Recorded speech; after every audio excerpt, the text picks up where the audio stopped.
So it's just gone midday. I've been holding on to try and come out when it's a bit warmer, and it's actually achieved -4 at the moment. So as you can see, everything's still absolutely frozen. So just going to give this a quick go. This is the Z3 drone from Syma.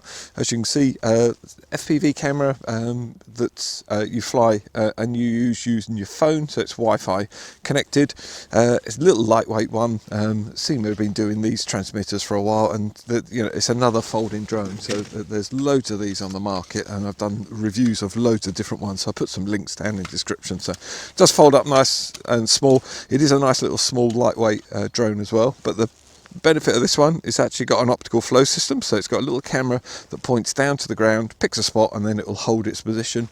It also has altitude hold as well, so it should actually stay in one position as long as it's not too windy or anything. And we've got absolutely no breeze at all today, so it's just cold, really. That's basically all. So fold it out and they click into position as well. There's no locks, but they do actually click. I don't know if the camera will pick that up. There we go. And we're sort of ready to go. It's got a proprietary battery again with Syma. They seem to do this quite a lot. It's a 500 milliamp hour, and it's a single cell as well, so it's 3.7 volts. So that does actually clip in well, because some of them are a little bit loose. This one actually clicks into position, and you've got a good button there to get it back out with, which is, again, some of them are a real fiddle to get in and get. So we're all ready to go there. Transmitter's the normal one. They've been doing these for quite a while now. These two buttons on this one appear redundant. I've had to play around with it indoors quickly because it was warm in there.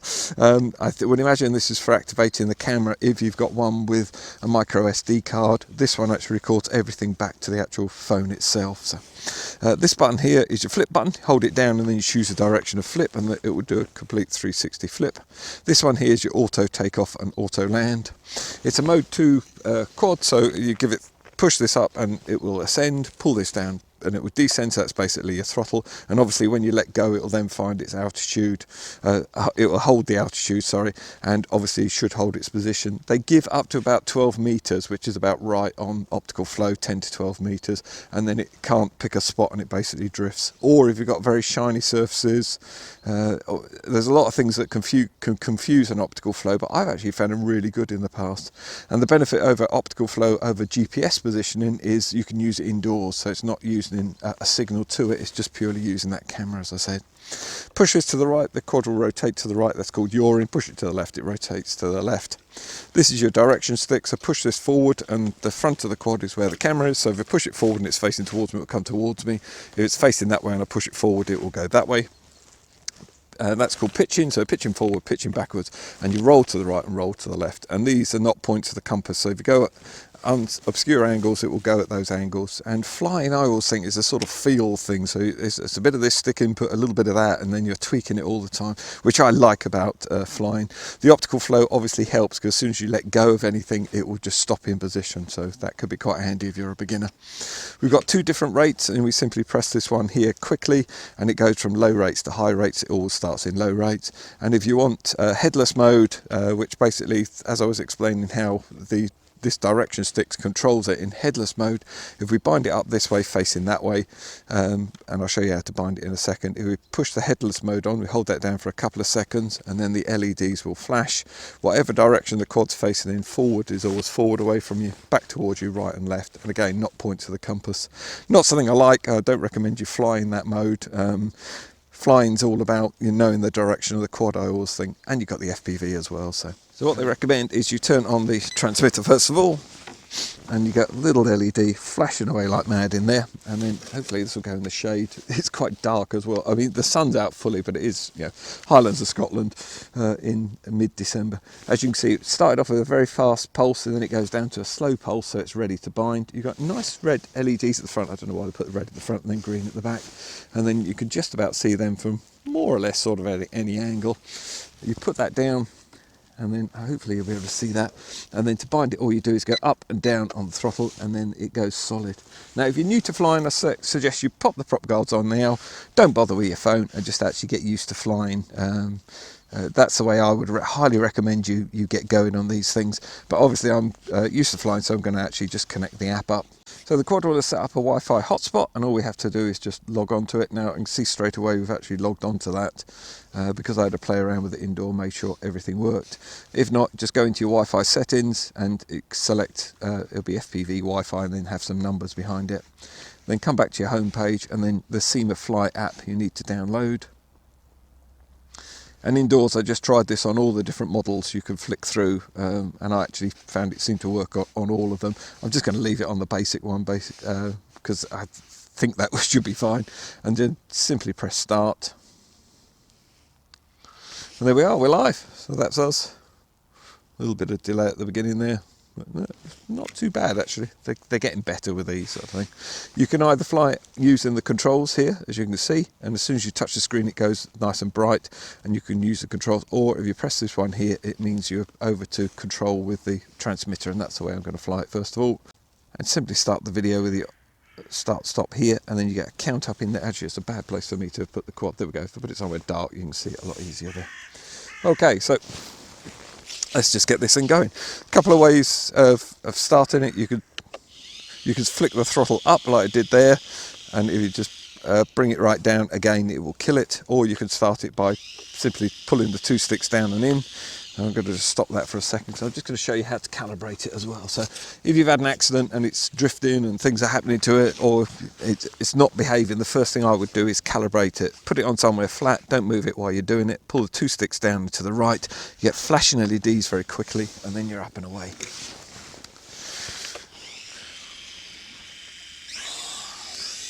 So I've just got to flick that up and then just see what happens. Pulse it up and down. As you can see it's held position. But we don't have any wind today really to sort of knock it out of position, but it just shows it's not drifting as well. It might struggle with this. It's a bit of a weird environment for it, and I'm not expecting a long flight time, to be honest, with the temperature either. So I'm just going to give that a push out the way, and it'll probably try and drift itself back to where it was in position. There you go. So on a normal quad, if you sort of did that, it would just keep drifting, to be honest. Actually, the Wi-Fi is not too bad. So that's in low rates. Oh, it actually turns in quite nice. That's in low rates, and that's up into high rates. Yeah, so we're a little bit more anxious in high rates, not a lot, and then as soon as you let go of the stick, it will just find its position again. So it's actually altitude hold and position hold. It's working really well. That's actually really not too bad for this sort of level. I would have said it wasn't too bad. It's going to really muck it up flying nicely into the sun there. I know I've been played here a few times, but the yaw's a little bit drastic there. So that's 50 metres over to the actual gate there, and that's still working well. Boy, that's over 80 metres there. Whoops. That's good. Oh, could try and use the FPV, might be a bit better. It's got quite a fast yaw on it as well, if you give it too much stick input.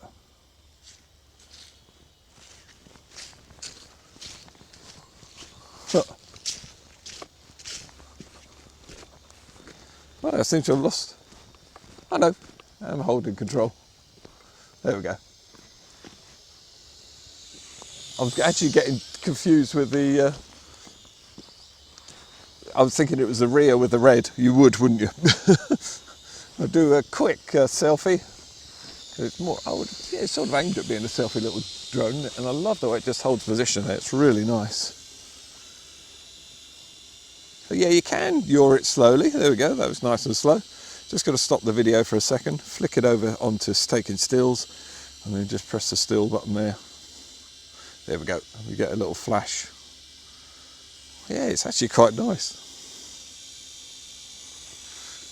Okay, so headless mode, I'll show you that. So we've got to hold this down.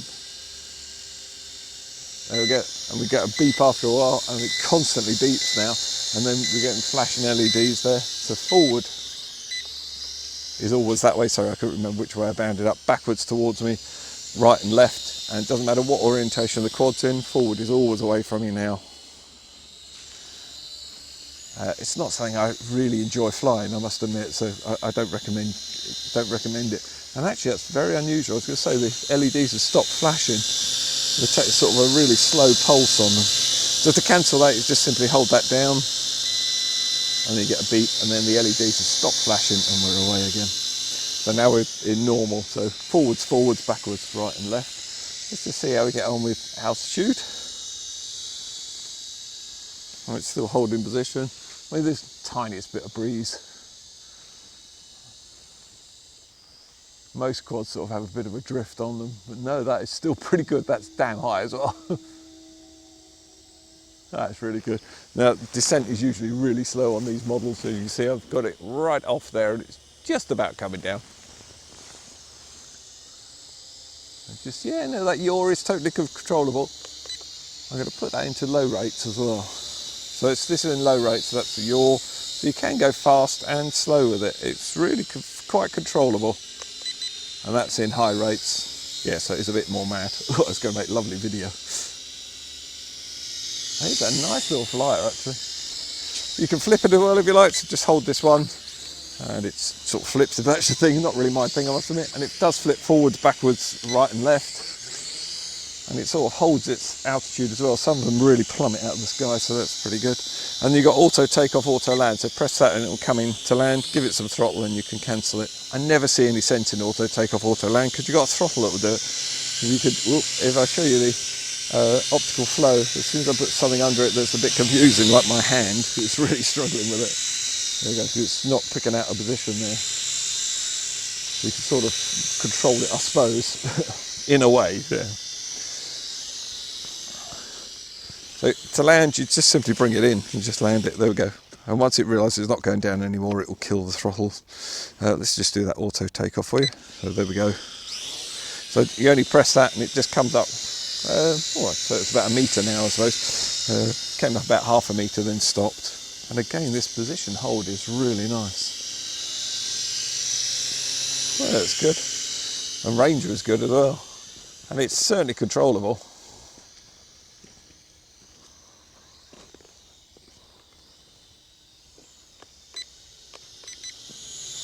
Not a huge amount of difference in high and low rates. That's in high rates. And that's into low rates. So yeah, there is a little bit actually. I think it almost had to carry over the speed there. So you can also fly this on the app as well. So what I'm going to do is just land it. So just literally hold the throttle off. So long as you don't get your hand in front of that optical flow, you can just sort of grab it gently. Or if you're quick enough, you can hold it underneath. So I'm going to turn off the transmitter. And we're still recording, so I'm actually going to stop that and then restart that, I think. There we go. And then to turn on the app, you just simply press this one here. And we've got extra functions down in here. We can calibrate it as well. And we've got VR screens as well. So you can have, if you want to wear this with goggles, you can do it that way. Your controls are exactly the same. And we've got trim buttons here as well. Oh, by the way, if you want to trim it on here, when you hold this button down, when it's all connected up and everything, and then you can trim it with these. But honestly, I've never found a Syma needed any trimming, but that's how you do it. And there's loads of videos out there on why you would use trim. Basically, it's drifting around, which this shouldn't do with an optical flow system anyway. So it should correct for that. So we can calibrate it here like we did before, but we haven't had a crash or anything, so there's no bother there. Going to start the video. And then you can start and stop the motors here, or you can just take off here. So I'm going to press that one. Must be getting low on battery because I'm getting low on blueness in fingers. There we go. Yeah. So, oh yeah, it actually flies quite nicely on the app. I didn't give this a go indoors. I haven't flown it at all actually. This is my first flight with it. Yeah, it's actually pretty cool. I know a lot of people just really like the transmitter bit, but I sort of come to the point where if you've got a folding drone and you just want to pop out for the day, you don't have to lug that great big thing around with you. You've still got the same controls and everything. So, and this one is actually very good. Some of them aren't so precise, but this one's absolutely fine.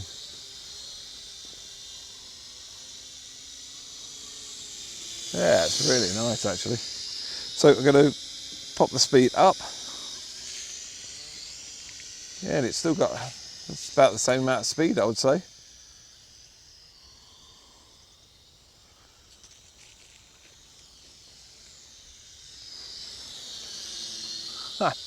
Oh, we've got flashing LEDs, which means we're running low on battery. The app's quite basic, I sort of think, and I like that. I like basic apps. I think you don't need to overcomplicate these things. I would say that's had a pretty good flight for the temperature and everything else.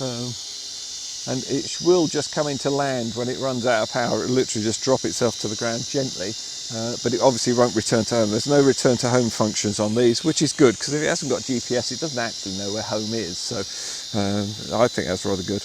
And I think that will be an absolute kill button there for it. So I'm just going to bring it in low and just double check that, 'cause I think you've got an emergency stop on it. So I'm just going to press this one here.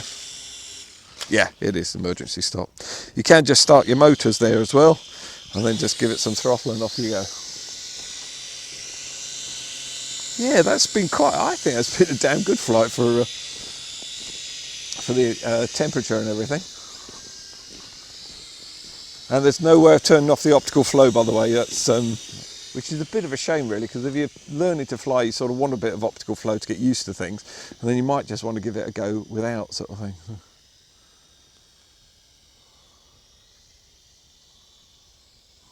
Yes, holding position is really nice. Most quads, if you haven't got the optical flow or a position hold system on them, and you give it some stick input, it will just keep going and drift in. So it is actually working really well, I would say. And you saw it when I was playing around with it with my hand, how it was doing. I'm just trying to run this battery out, actually, but it seems to be doing really well. And I'm a little bit nervous taking it up over the roof, because I can see that'll be when the battery will go, and it will just come in and land gently. Yeah, look at this. This is really nice.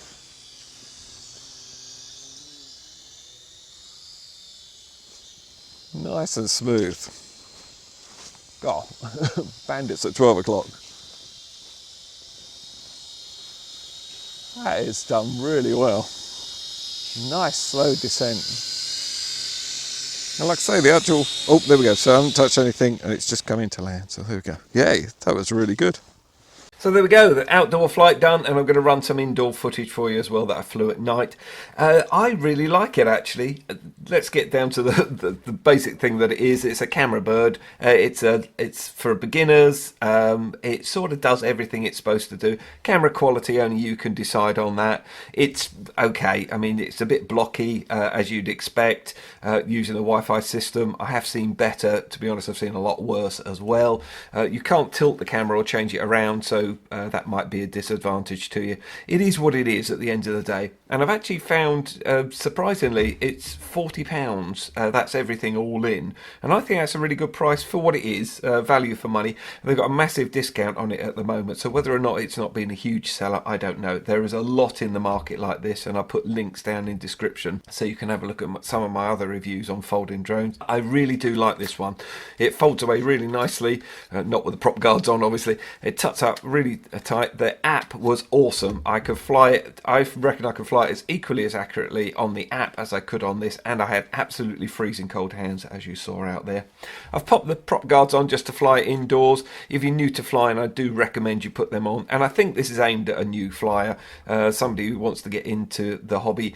With the optical flow and the altitude hold, let go of the sticks or let go of the controls, and it will just sit there in most situations. You will notice at the end of the indoor flight, I turn the lights off just to test out the optical flow in darkness. As soon as it can't pick up any a position for it to hold on, you get flashing LEDs, and I think that's really good. So if you're out flying in woods or anything and you suddenly got the flashing LEDs, you'd know it wasn't going to optical position hold. So I think that's a really nice move. I quite like the way these fit on as well. They just simply go into a couple of little slots there. Try and do this upside down on the camera. So into there like that, and then these two little pins actually hold it in position.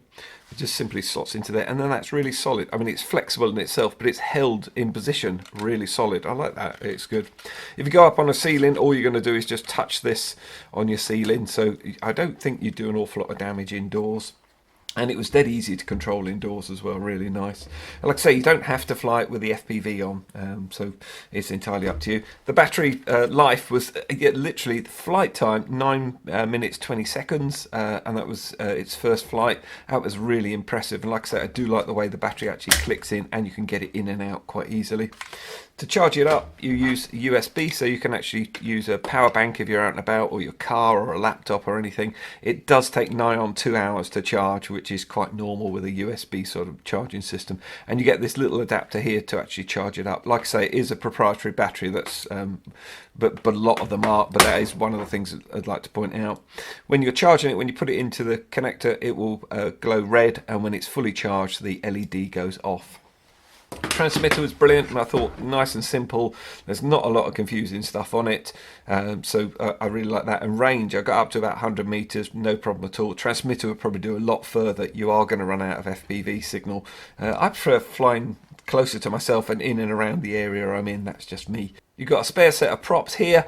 You get 4 of them as well, and obviously the quad comes literally assembled, ready to fly. And you've got the adapter here that actually holds your phone. You just simply pop this one out and pop that one in, and then that's it. And also you do need 4 AA batteries for the transmitter. You also get the instruction manual, and Syma have been doing these for a long time, so Syma know what they're doing with giving out instruction manuals. Nice and clear, nice big text, and if you're new to flying, it runs through everything, and also what all the parts are called as well. So really nice. So if you're new to flying, I do think this is a good quad to start with. I'll put a link down in the description for you, and obviously any deals or specials I can see of discount codes, I'll pop that down in there as well. Hope you enjoyed this review, and I look forward to seeing you on the next one.